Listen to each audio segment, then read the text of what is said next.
Hej, z tej strony Sara. Witam Was w ten piękny sobotni poranek. U mnie jest sobota, u Was prawdopodobnie jest niedziela. Przychodzę dzisiaj z bardzo luźnym odcinkiem, ponieważ jak się tak zastanawiałam w tym tygodniu, o czym nagrać odcinek, to nie mam ochoty, żeby rozmawiać o jakichś takich trudnych przeżyciach emocjonalnych, jeżeli chodzi o terapię i tak dalej. Są jakieś rzeczy, które wiecie, odkrywam, nad którymi się zastanawiam. Teraz jest dużo o złości, o kłótniach, o relacjach. Opowiadałam we vlogu ostatnim, ale nie czuję, że to jest jakiś taki temat, o którym bym tak chciała, wiecie co, cały przeanalizować czy opowiedzieć. Więc dajcie mi znać w komentarzu, o czym byście chcieli usłyszeć w przyszłych odcinkach podcastowych. A uznałam, że dzisiaj zrobimy luźny odcinek, luźną pogadankę, gdzie opowiem trochę o moim miesiącu, o styczniu i o ulubieńcach stycznia, co robiłam, gdzie dawałam moją energię, o jakichś moich odkryciach, spostrzeżeniach, nawykach, rytuałach. Więc dzisiaj zrobimy jakieś takie podsumowanie, jeżeli chodzi o styczeń, o nowy rok. Ten miesiąc był bardzo intensywny, były pożary, była przeprowadzka. Mam wrażenie, że tyle się wydarzyło i tych mega złych i stresujących rzeczy.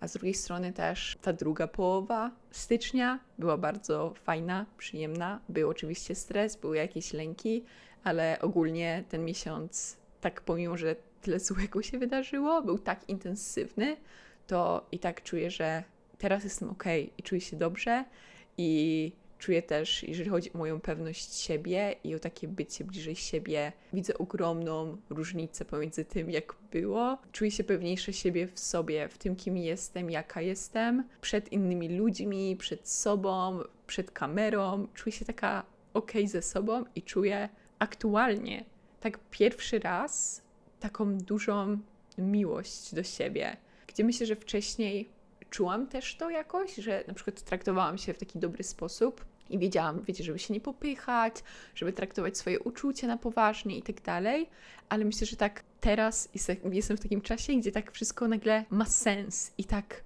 nie muszę się zastanawiać, tylko ja to tak czuję, że ja naprawdę traktuję siebie z takiego punktu miłości i że ja naprawdę siebie lubię i myślę, że jeżeli ktoś też przechodzi przez proces taki terapeutyczny albo zmagał się z bardzo niską samooceną, tak jak ja przez całe moje życie, to jest takie duże zwycięstwo, bym mogła powiedzieć, czy taki sukces, czy będę płakała za chwilę, jestem tak wrażliwa, ale nie wiem, jestem taka dumna z siebie i z tego mojego procesu i kiedyś, wiecie, byłam bardzo zła na jakieś sytuacje, ludzi, wydarzenia z dzieciństwa, środowisko, a teraz jestem taka okej z tym, przez co ja przeszłam i co się wydarzyło w moim życiu i jak wyglądało moje dzieciństwo i tak dalej, że jakby gdyby nie to wszystko, gdyby nie ta cała moja droga, ja nie byłabym tutaj teraz z sobą, tak nie czuła się dobrze ze sobą, czy jakby nie byłabym tym, kim jestem, a teraz lubię bardzo siebie.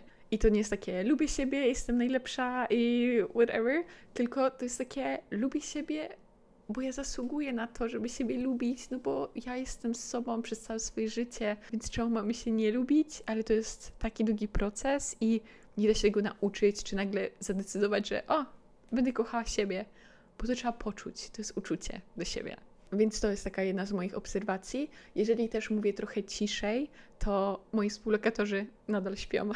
To będzie temat każdego odcinka. Dzisiaj mam 11:30, więc będę mówiła trochę ciszej. Jak na przykład wychodzę do jakiejś kawiarni, czy jestem w miejscach publicznych, czy poznaję, wiecie, nowe osoby na jakichś imprezach, to nie mam tak, że w ogóle się zastanawiam, co inni o mnie myślą.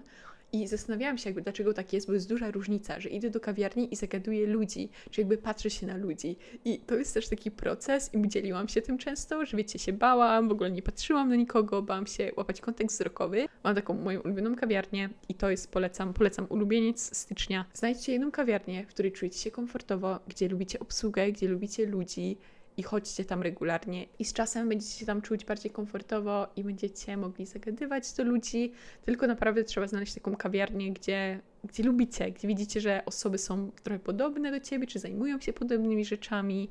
Czuję się tam, że to jest taki mój safe place i zawsze ktoś, kogo znam, jest tam i z kimś rozmawiam. Czasami mam tak, że jak spędzam, nie wiem, cały dzień w domu, czy nie mam jakichś takich planów, żeby się spotkać z kimś, to mam takie, pójdę do kawiarni, tam na pewno będzie ktoś i widzę, że jakby ten lęk jest coraz taki mniejszy przed innymi i co właśnie inni o mnie myślą.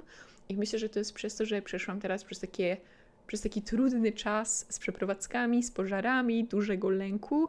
Miałam wrażenie, że ja przez tyle przeszłam, że mnie nie obchodziło, co inni o mnie myślą, nie? Bo jakby widzę, jak mało to jest istotne. I myślę, że jak przechodzi się właśnie przez takie trudne rzeczy, to bardzo powoduje, nadaje takiej pewności siebie i takiego usamodzielnienia i taką czuje się siłość i sprawczość w sobie. I myślę, że dlatego warto przechodzić przez trudne rzeczy, dlatego warto się wyprowadzić, warto ryzykować, wychodzić ze swojej strefy komfortu, bo tak naprawdę, nie wiem, ja teraz tak to przynajmniej odbieram, możecie mi dać znać, co myślicie, to tak powoduje, kreuje taką pewność siebie. Podróżowanie na przykład też samemu, z kimś, poznawanie nowych ludzi, wychodzenie ogólnie ze strefy komfortu pomaga bardzo. I mam wrażenie, że teraz właśnie od przeprowadzki to jestem taka going with the flow i często się o tym słyszy i tak dalej, żeby nie było żadnego resistance in life, żeby mówić tak na różne rzeczy, na spotkania, że ogólnie życie powinno być proste i powinniśmy tak płynąć przez to życie. Życie nie idzie na nas, tylko to, wiecie, życie idzie dla nas, że od nas, że wszystko, co się dzieje, nawet te złe rzeczy, one są dla nas, przychodzą z jakąś lekcją. I teraz myślę, że jestem w takim momencie, gdzie bardzo to ze mną rezonuje, że dużo rzeczy na przykład się wywala, na przykład z moją szkołą i tak dalej. Opowiem o tym we vlogu, bo nadal nie mam siły, żeby o tym gadać, ponieważ okazało się, że był błąd i muszę zostać na kolejny semestr w szkole i nie kończę teraz szkoły i nie szukam pracy, nie chcę tam rozmawiać. Długi temat, jestem zła nadal, więc muszę to jeszcze przetrafić, żeby o tym pogadać. Ale właśnie pomimo, że co chwilę coś się dzieje, ja mam dużo jakichś takich lęków, jeżeli chodzi o mój pobyt tutaj, czy kwestie finansowe. Jakby jestem człowiekiem i myślę, że te wszystkie lęki, które wy macie, ja mam takie same, jakby jeszcze więcej, bo jestem za granicą i tak dalej.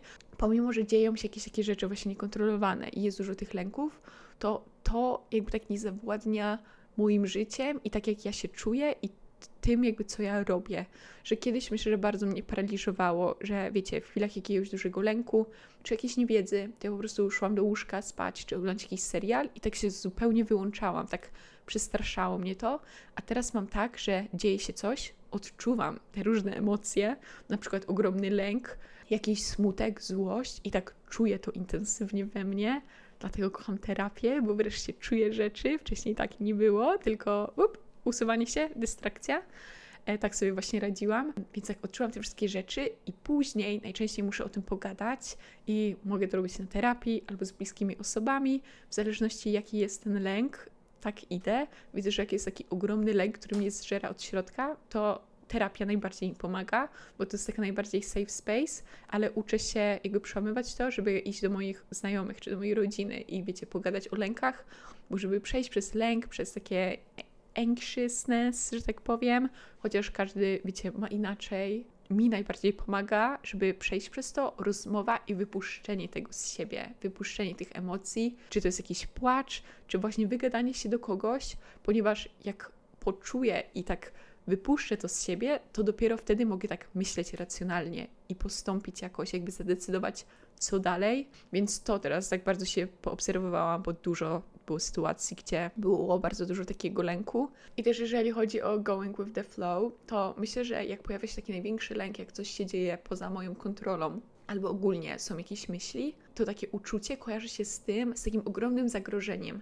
Ja się boję, bo jakby to, co się dzieje, jest zagrożeniem i jak tak wczuwam się w siebie, jakby czego ja się boję, to taki pierwszy scenariusz, co mi przychodzi, to jest, że ja zginę, że ja nie przetrwam. I to jest taki, wiecie, podstawowy taki instynkt u człowieka.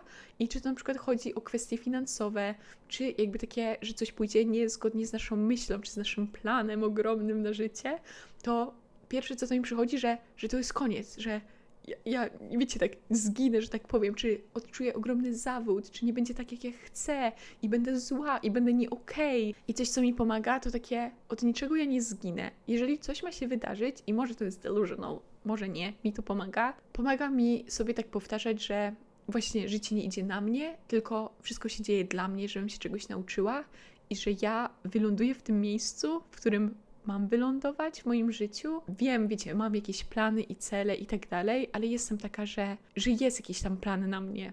Mam takie poczucie, że też z czasem właśnie, gdzie widzę, że nie mam kontroli nad różnymi rzeczami, że rzeczy się po prostu dzieją, to mam takie zaufanie, że hej, ja zawsze mogę zadbać o siebie, w jakiejkolwiek sytuacji się odnaleźć, zaakceptować to, gdzie jestem I tak naprawdę z akceptacją przychodzi, wiecie, spokój. I nawet gdybym, nie wiem, miała się przeprowadzić gdzieś indziej, jakby to nie jest koniec świata, a ja sobie tak w głowie, wiecie, tworzę i się tak boję tego nieznajomego, coś właśnie poza moją kontrolą, więc to mi pomaga, że cokolwiek się nie wydarzy, ja nie zginę. A jakby nie jest tak, że nie przetrwam. Mam też tą sprawczość, że jak będę w jakiejś sytuacji, gdzie będę musiała jakoś sobie pomóc, cokolwiek, jeżeli chodzi o jakąkolwiek sferę w moim życiu, to ja mam tą sprawczość, że ja pomogę sobie. Mam też, wiecie, innych wokół, którzy mogą mi pomóc. Nie jestem w tym sama. Też jeżeli chodzi o going with the flow, ostatnio byłam u fryzjera i to była chyba jedna z najgorszych moich wizyt w salonie, ponieważ tutaj fryzjerzy są bardzo drodzy i jak się idzie do fryzjera, to jest koszt na przykład $100. I ja oczywiście, że przeliczam to na polskie, ponieważ jestem Polakiem za granicą i mam takie, że ja nie chcę tyle płacić, ponieważ to jest głupota. Dlatego co z tego, że obcinam włosy 2 razy w roku? Nie zapłacę tyle. Więc poszłam do fryzjera, który kosztował $14. Dostałam to, na co zasłużyłam, ponieważ w pewnym momencie ja trzymałam swoje włosy, a ten pan obcinał je. Ja je trzymałam. Więc tak, później musiałam iść do innego fryzjera i mogłam, wiecie, załamać się i mieć takie, o nie, jakby co ja zrobiłam, wydam jakieś pieniądze i teraz muszę iść do innego i moje włosy i tak dalej, ale miałam takie, że okej, to był mój błąd, to są tylko włosy, myślę, że kiedyś bardziej bym zareagowała, a teraz mam takie, że da się to zmienić, da się to uratować, jakby nic się nie dzieje, to nie jest koniec świata, nie? To samo, jeżeli chodzi o going with the flow ze znajomymi. Kiedyś bardzo mi tak zależało na różnych osobach i także ja muszę się przyjaźnić z tymi osobami, albo ja muszę się z kimś spotykać regularnie, żebyśmy były przyjaciółkami, albo chciałabym bardzo z tą osobą, czy z tą.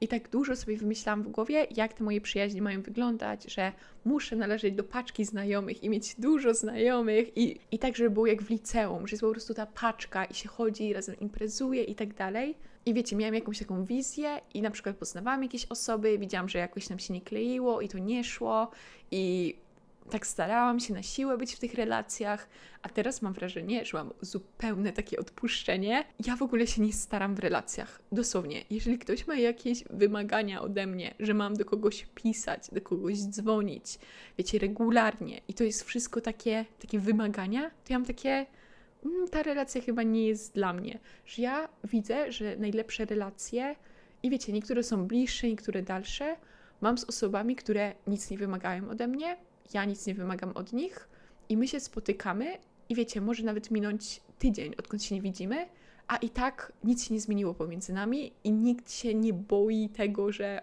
już się nie przyjaźnimy, nie jesteśmy tak blisko. To jest tak, jak macie jakiegoś znajomego i nawet minie rok, spotkacie się i dalej będziecie gadać o tym, na czym skończyliście rozmowę, albo tak jakby, wiecie, nic się nie zmieniło i takie relacje są najlepsze. Czas zawsze to weryfikuje, że spotykam się z różnymi osobami, poznaję też nowe osoby z jakichś grup na Facebooku, albo przez Instagram, przez TikTok, poznaję dużo jakichś dziewczyn i wszystko idzie i płynie tak naturalnie i że hej, masz ochotę się spotkać? Hej, tak, super, wychodzimy na kawę, gadamy, hej, za tydzień idę tam, chcesz też dołączyć? Och, spoko.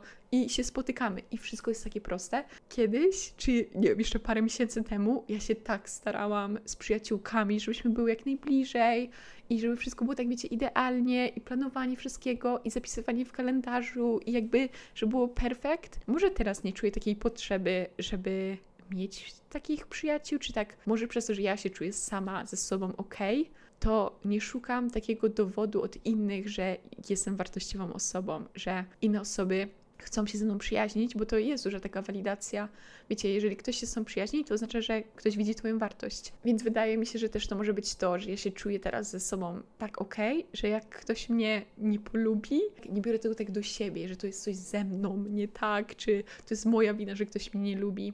Więc czuję teraz w życiu taką większą przestrzeń i że jestem też taka bardziej obecna i in touch ze sobą, że bardzo tak intuicyjnie podchodzę do jakichś rzeczy, ale też mam taką dyscyplinę, ponieważ jeżeli chodzi o tworzenie kontentu i tak dalej, jakieś różne rzeczy, to mam tyle motywacji aktualnie i tyle chcę robić i mam jakieś plany i właśnie taką motywację do robienia rzeczy i do rozwijania się, więc to też teraz tak przyszło. Nie wiem, czy właśnie z Nowym Rokiem, wiecie, nowa motywacja i tak dalej.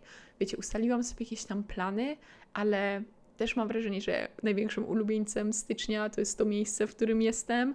Mam wrażenie, że miejsce ma bardzo duży wpływ na to, jak my się czujemy. I coś, co jest dla mnie ważnego w życiu, to jest jakby piękno i też piękno wnętrza, gdzie się jakby znajduję. I to miejsce jest po prostu moim wymarzonym domem. Gdybym mogła tutaj mieszkać przez 30 lat, to bym mieszkała tutaj przez 30 lat. Gdyby to mógł być mój dom na zawsze, to by był mój dom na zawsze, ponieważ jest to mój wymarzony dom i ostatnio ktoś mi napisał, że w jednym vlogu po angielsku, na moim angielskim kanale, opowiadałam, że mam 2 plany na życie, nie? Że plan A to jest mieszkanie w domku w lesie, gdzie jest mnóstwo zieleni, są duże okna, domek w naturze, że tak powiem, a drugi plan to jest mieszkanie na farmie, wiecie, z bardzo dużą przestrzenią, z ogromnym polem, ze zwierzętami i nieważne, gdzie to będzie na ziemi, ale to były takie 2 plany. I mam wrażenie, że to sobie tak wymanifestowałam trochę, ponieważ to jest dosłownie taki mój domek w naturze, którym z dużymi oknami, przepiękny, z pięknym światłem, więc czuję się niesamowicie wdzięczna i taka, nie wiem jak to się wydarzyło dosłownie, nie mam pojęcia.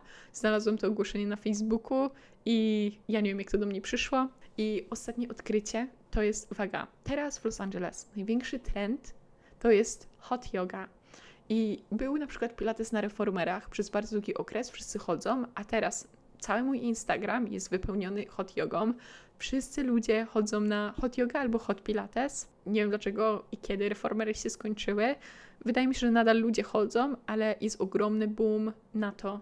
Może przez to, że jest zima i ludzie chcą iść się wygrzać, czy wiecie, po takich zajęciach czujesz się tak połączony ze sobą i że wszystko wypacasz. Mam wrażenie, że to jest taka najlepsza forma treningu. Ja zaczęłam sobie chodzić właśnie raz w tygodniu w niedzielę rano na zajęcia jogi godzinne. To jest właśnie w cieple. Jest ten trening w tym studiu, który jest dosyć dalej od LA, ale to jest taka bardziej tam community, że tam wszyscy chodzą i jest tak pięknie, nikt się nie wygania z tego studia. Później jest jakiś steam room, jest cold plunge, można sobie tam nawet siedzieć, czytać, jest to bardziej takie community based. I powiem Wam, że to jest moje największe odkrycie, taka godzinna praktyka jogi i ja nigdy nie byłam zbytnio rozciągnięta. Wiecie, tańczyłam, czy nawet chodziłam na balet, ale zawsze byłam tą osobą taką średnio rozciągniętą, nigdy nie umiałam zrobić szpagatu, jakby nie uważam się za jakoś najbardziej rozciągniętą, ale odkąd zaczęłam robić jogę, czy nawet pilates, jakieś takie rozciąganie, to czuję, że rozciągam się tak regularnie. Więc tak, to jest moje odkrycie, tak raz w tygodniu, żeby sobie pójść. I teraz przynajmniej w Los Angeles jest duży taki trend właśnie na hot yoga i hot pilates. I ostatnio w tym studiu też zaczęłam robić cold plunge, ponieważ tam mają takie zamrażalniki, że tak powiem, zbiorniki z wodą, z lodem, gdzie woda ma 10 stopni Celsjusza. Wiem, że można zrobić, żeby ta woda była zimniejsza, dołożyć lodu i tak dalej, ale to była pierwsza moja cold plunge, że tak powiem, w życiu. Jakby nie bałam się, byłam chętna na to, ponieważ jak dałam rękę, to było okej, ta woda nie była najgorsza. Myślałam, że z cold plunge jest ten problem, że wiecie, wiem, że może być więcej lodu i może być zimniej. Bałam się takiego mrozu, takiego zimna, jak się dotknie lód albo śnieg, a jak włożyłam tą rękę, to było całkiem okej, nie? Jakby nie było najgorzej. Więc wyszłam cała, jakby nogi i tak dalej do połowy, to jest luz, ale później jak trzeba zanurzyć serce, to jest najgorsze. Jakby mogła opisać jakby to uczucie, to jest jak się zanurzasz, to brakuje ci oddechu. Masz takie, jakby zapowietrzasz się, że tak powiem. I to było mega ciekawe doświadczenie i wtedy jakby każdy mówi, że trzeba skupić się na tym oddechu, nie? I tak myśleć i uspokajać te myśli, bo to jest taki szok. I tak starasz się łapać te powietrze, więc ja na przykład też się śmiałam, bo dla mnie to było takie dziwne. Myślę, że też to było takie trochę poczucie, jakbym traciła kontrolę nad sobą i nad swoim ciałem, nie? I więc zaczęłam się śmiać i łapać ten oddech i tak miałam takie, okej, muszę się uspokoić i później wyszłam cała. Na parę minut wyszłam i znowu z powrotem i dosłownie to jest prawda, to co każdy mówi, po takim cold plunge czujesz się jak $1,000,000. Jak wychodzi się, to później jest jeszcze takie uczucie, jakby prąd przechodził całe twoje ciało i czujesz się jak $1,000,000. To jest chyba najlepszy opis, jeżeli chodzi o cold plunge, więc polecam, jeżeli macie jakiś staw, nie róbcie tego sami, ale może jest jakieś morsowanie, wiem, że do tego trzeba się przygotować i nauczyć, ale jak macie szansę, żeby spróbować jakąś okazję, to bardzo, bardzo polecam. I ja zawsze miałam takie, że się nie bałam tego, bo wiem, że trzeba mieć jakby silny umysł, czy jakby się skupić na oddychaniu i chciałam sprawdzić, jak się będę zachowywała. Więc tak, ja też jak byłam mała, to byłam hartowana na zimno, ja dużo czasu spędziłam w śniegu, jak byłam mała, bo nasza mama nas wysyłała do natury. Wszystko było jakby w porządku z nami, ale jestem przyzwyczajona do zimna, że tak powiem. Budowało się tam iglo przez parę godzin każdej zimy. To jeżeli chodzi o jakąś taką nowinkę wellnessową. Następnie noszenie uniformu. Myślę, że czasami mam takie, że ubieram się jakby tak nudno, cały czas ubieram to samo, te same spodnie, że nie, że jakby powinnam iść na zakupy, czy jakby odnowić moją szafę i tak dalej. A teraz jestem taka w porządku z tym, co mam i nie boję się nawet nosić tego samego outfitu on repeat cały czas. I na przykład mam swoje ulubione dzwony, mam swoje ulubione kurtki i dosłownie noszę taki uniform zawsze, że ubieram właśnie dzwony, do tego jakiś top, albo czarny, albo brązowy z długim rękawem, albo golf, albo jakiś sweter i na to kurtkę, albo skórzaną, albo sztruksową, torebka, którą zawsze noszę, buty w zależności gdzie idę, ile będę chodziła i to jest taki mój uniform i później tylko zmieniam sobie na przykład kolczyki, albo daję sobie większe złote kółeczka, albo mniejsze, maluję usta na brązowo, albo na czerwono, albo nie maluję rzęs, robię bardzo taki rozświetlony, że jakby moimi akcesoriami są włosy, makijaż, biżuteria. Czasami, wiecie, buty czy jakaś torebka, ale tak, to zawsze mam taki uniform i to jest coś, w czym się czuję taka pewna i taka najbardziej jak ja, że tak powiem. I nie przeszkadza mi już to. Nie mam takie, że to jest nudne, że powinnam bardziej eksperymentować czy coś. Tylko jak znasz i wiesz, w czym się dobrze czujesz, to noś. I kiedyś na przykład moim takim uniformem były dżinsy, jasne dżinsy, biały tank top i jakaś bluza, a teraz się to tak zmieniło, że jakby ja lubię być bardziej preppy i lubię być bardziej kobieco też i tak sexy i ogólnie mogłabym nagrać odcinek o kobiecości. Teraz w moim życiu tak czuję, że I like being sexy, lubię się czuć sexy i myślę, że przez bardzo długi czas ja się czułam jak takie dziecko i nie potrafiłam na siebie nawet patrzeć jak na kobietę i nawet jak randkowałam, spotkałam się z jakimiś ludźmi, to ja się czułam nadal jak dziecko, że tak powiem. A teraz i za tym stoi bardzo dużo różnych powodów, w które jakby nie będę się wdrążać, a teraz czuję się bardziej kobieco i że tak dojrzałam nareszcie, kochani, dojrzałam nareszcie. Wydaje mi się, że jestem kobietą. Nie, no śmieję się. Ale nie wiem, czuję się tak pewniej w siebie i w tej kobiecości. Nie walczę o to, żeby być zauważoną, czy jakąś brana poważnie, czy silną, tylko czuję się taka bardziej wrażliwa i taka bardziej, powiedzmy, że w swojej roli. Czuję się bardziej w kobiecej energii. O, tak mogłabym to powiedzieć, tak bym mogła to najlepiej nazwać. I na razie nie będę podejmować żadnych decyzji, ale mam ochotę wyrzucić wszystkie rzeczy z mojej szafy i mieć dosłownie 3 pary jeansów, parę topów, kurtki moje. I zastanowię się jeszcze, ale mam wrażenie, że z czasem tak dochodzę bardziej do mojego stylu, do tego, co ja tak naprawdę lubię, nie podążając, wiecie, za trendami, tylko w czym ja się dobrze czuję i wyglądam. I tak, noszenie uniformu polecam. Nie trzeba się nawet zastanawiać, w co się ubrać. Kolejny taki mój ulubieniec, jeżeli chodzi o ten miesiąc, to jak wiadomo, w zeszłym roku, w tym okresie takim świątecznym, wyszło bardzo dużo filmów i bardzo dużo się działo, jeżeli chodzi o kino i tak dalej. Wiecie też, za niedługo są Oscary, a styczeń zawsze jest taki spokojniejszy, że jest bardzo mało premier i dosłownie w tym miesiącu bardzo mało oglądałam. Jeżeli chodzi o filmy czy seriale, zaczęłam oglądać jeden serial The Curse z Nathan Fielder i Emma Stone, ale nie dokończyłam go. Zaczęłam oglądać drugi serial Severance, który jest bardzo dobry. Stoi na 6. odcinku, pierwszy sezon. Polecam. Ale tak to jakby z filmów za dużo nie oglądałam. I tak czuję, że zrobiłam sobie trochę taki detoks, że tak powiem, od oglądania jakichś rzeczy.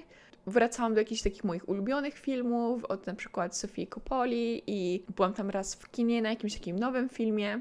Ale teraz mam największą fazę na YouTube'a i nie wiem, czy YouTube wraca. Możecie mi dać znać, jak czujecie. Mam wrażenie, że bardzo mało czasu spędzam na TikToku, odkąd był zbanowany i później wrócił, to w ogóle nie mam takiej potrzeby, żeby scrollować. W ogóle mnie nie ciągnie teraz, żeby scrollować przez jakieś platformy.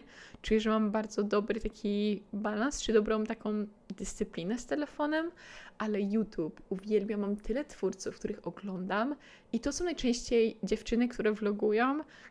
To jest mój ulubiony content taki everyday, albo na przykład są jakieś takie jak najlepsza piekarnia w Nowym Jorku robi croissanty każdego dnia. Są różne kanały na YouTubie, które pokazują takie, wiecie, jak jakieś biznesy działają i to lubię sobie to oglądać, takie informacyjne, ale później to same dziewczyny, wiecie, jakieś vlogi i mega siedzę w YouTubie i zawsze się cieszę, żeby, wiecie, zjeść i oglądać YouTube'a, czy wieczorem sobie puszczam, żeby się odprężyć i mam tam moje ulubione dziewczyny, które oglądam. Myślę, że prawdopodobnie wy też je oglądacie i znacie. Więc tak, YouTube teraz jest moją ogromną fazą i odkrywanie jakichś nowych i mniejszych twórców. I nie wiem, jestem fanką. Przez jakiś czas było tak, że jakoś, wiecie, o wiele mniej oglądałam i dużo filmów, a teraz YouTube i takie proste vlogi domowe, czy jakby osoby, które mieszkają w jakichś ciekawych miejscach, w Nowym Jorku, w Amsterdamie, w Kopenhadze, jakby I love it so much. I następnie, największa faza w tym miesiącu to była muzyka. Kochani, ja w tym miesiącu odkryłam tyle muzyki i zawdzięczam to wszystko Apple Music. Apple Music tworzy playlisty, na przykład 90s rock, 90s alternative rock, 80s dance music, 80s rock, 70s rock, 60s rock, goth playlist. I później po też różnych zespołach, których lubisz jakby słuchać, możesz oglądać, wiecie, jakby podobnych i są te playlisty i w taki sposób znajduję bardzo dużo nowej muzyki. I później kolejny sposób to osoby, które lubię, które uważam, że mają bardzo dobry gust muzyczny, to zaglądam do nich na Spotify, na Apple Music i oni często mają, wiecie, playlisty, udostępniają i przysłuchuję sobie, zapisuję jakieś piosenki, które mi się podobają i to jest najlepszy sposób. Też zaczęłam szukać jakiejś muzyki na SoundCloud, ponieważ dodaję muzykę właśnie SoundCloud do moich filmów na YouTubie. Muzyka to jest dosłownie teraz moje życie i mam tyle playlist i sobie tworzę. I akurat jestem właśnie w takiej mojej goth era. Co chwilę mam inną erę. Pamiętam, że pod koniec zeszłych wakacji byłam bardzo in my rockstar era i słuchałam Patti Smith, The Velvet Underground, Lady Punk, Pink Floyd, Radiohead, The Rolling Stones, Nirvana, Stevie Nicks, Chris Isaac, Mazzy Star, Fleetwood Mac. I miałam różne playlisty, David Bowie i tak dalej. A teraz mam ogromną fazę na właśnie goth essentials i słucham Echo and the Bunnymen, Depeche Mode, The Cure, Killing Joke, The Mission, Bauhaus, The Sister of Mercy, Joy Division, La Femme, Weezer, The Smiths i tak dalej, więc omega, muzyka to jest dosłownie teraz życie, więc żyję muzyką i uwielbiam słuchać w samochodzie. Później też, jak na przykład się zbieram, żeby gdzieś wyjść, czy się maluję, to lubię puścić muzykę. Słucham też Lanę, Ultraviolence album, albo Unreleased. To było na tyle. Chciałam opowiedzieć po prostu, co się dzieje u mnie i mieć taką luźną pogadankę, co się wydarzyło też w styczniu. Jestem dosyć wymęczona, nie wiem, co się wydarzyło. Aha, też w styczniu mieliśmy klub dyskusyjny z We Are All Together i było tak świetnie. Gadałyśmy z dziewczynami przez 2 godziny. I polecam. Jeżeli jesteście zainteresowani, to dodajemy na Instagramie We Are All Together, właśnie kiedy się spotykamy online przez Google Meets. Część dziewczyn ma kamerki, część nie. Zachęcam zawsze do kamerek, ja jestem na kamerce i sobie tak luźno gadamy. Jest jakiś temat, ale też później gadamy tak, wiecie, po prostu o życiu. I jest tak przyjemnie i ostatnio było 40 osób. Wszystkie dziewczyny były świetne i tak ciekawe i każda mieszka gdzieś indziej, robi inne rzeczy. I polecam, chciałam o tym wspomnieć, bo naprawdę mi się to tak podobało. Posiadanie jakichś takich kontaktów online ma ogromną dla mnie wartość i mam bardzo dużo znajomych, których poznałam, wiecie, online. I uważam, że da się i ma to ogromną wartość. Poznałam tak dużo osób, z którymi później spotkałam się w prawdziwym życiu, albo jakoś mi pomogli, albo wysyłamy sobie jakieś różne TikToki, albo śmieszne rzeczy, albo po prostu tak update'ujemy się i to jest świetne, tak łączyć się właśnie z innymi też online. Więc dziękuję bardzo Wam za wysłuchanie. Mam wrażenie, że się nagadałam. Uciekam, idę zobaczyć jedno mieszkanie w Silver Lake. Trzymajcie kciuki, żeby było fajne i zobaczymy, jak to wszystko będzie wyglądać. I co? Życzę Wam miłego weekendu lub miłego tygodnia. Mam nadzieję, że dbacie o siebie i że jesteście wyrozumiali do siebie i do wszystkiego, co się dzieje wokół i to, jacy jesteście. Podcast jest dostępny na YouTube, Apple Podcast i Spotify. Dziękuję wszystkim patronom za wspieranie podcastu. Jeżeli chcielibyście też wesprzeć go, to zostawiam link na dole do Patronite i widzimy się prawdopodobnie za tydzień. Sending you a kiss. Dbajcie o siebie i Do usłyszenia. Pa, pa.